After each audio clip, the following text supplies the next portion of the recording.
এই পাবলিক এসে বাংলাদেশের পাবলিক আসিয়া উনাকে তুলিয়া নিয়ে যায়। নমস্কার বন্ধুরা, ভারতের এক গরিব কৃষক নিজের গরুর জন্য ঘাস কাটতে গিয়েছিল। সেখান থেকে বাংলাদেশিরা ওকে ধরে নিয়ে গেছে। ঘটনাটি ঘটেছে আমাদের আসামের কাছাড় জেলার ভারত বাংলাদেশ সীমান্তে। বন্ধুরা, আমরা একদিকে বাংলাদেশিদের তাড়াচ্ছি আমাদের দেশ থেকে, তারা আমাদের ভারতীয়দের ধরে নিয়ে যাচ্ছে। তারা কী প্রমাণ করতে চাইছে? কাঁটাতারের পিছন দিকেও অর্থাৎ বাইরেও আমাদের জায়গা আছে, তো সেখানে বিএসএফের অনুমতি নিয়ে যায় লোকেরা ঘাস কাটতে এবং ফসল তুলতে। সেই সুবাদেই লোকজন হয়তো এখানে গিয়েছিল বিএসএফের অনুমতিতে, কিন্তু কিছু বাংলাদেশের দুষ্কৃতী কয়েকটি ছেলে মিলে ধরে নিয়ে যায়।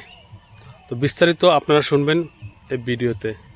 তো আমি শর্টকাট বাংলাদেশিদের বলে দিতে চাই, যদি এরকম হয় আশা করি আমরাও ইচ্ছা করলে বা আমাদের বিএসএফ ইচ্ছা করলে আপনাদের হাজার হাজার বাংলাদেশি ধরে নিয়ে আসতে পারবে এবং তাদের পানিশমেন্ট দিতে পারবে।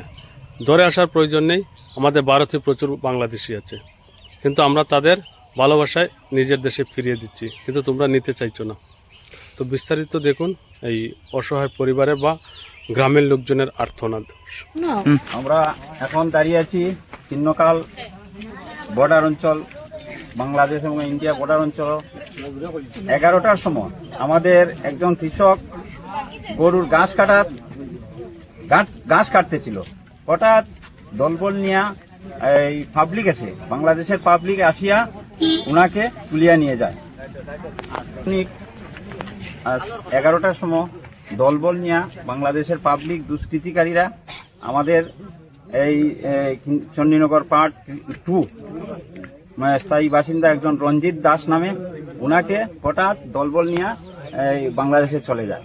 আমরা কিছুক্ষণে আগে আমরা আসিয়া দেখি যে ওই যে ফ্ল্যাগ মিটিং এর জন্য আমরা আমাদের বিএসএফ ডাকাডাকি করছে, কিন্তু কোনো সাড়া দেয় নাই। অতএব আমি বিশেষ করে দৃষ্টি আকর্ষণ করছি আমাদের ঊর্ধ্বতন কর্তৃপক্ষ ডিসি মহোদয় যেন অতি সত্বর এই ব্যবস্থা আমরা আমাদের এই কৃষক দাদাকে যেন অতি সত্বর ফিরত আনতে পারে, আমরা এটির অনুরোধ জানাচ্ছি।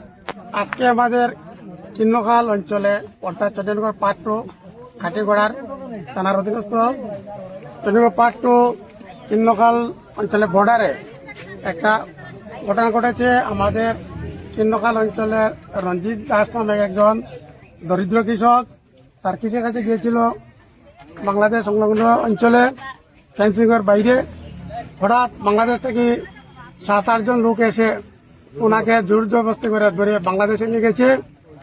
এখন আমরা এখানে সবাই পাবলিক সমবেত হয়েছি।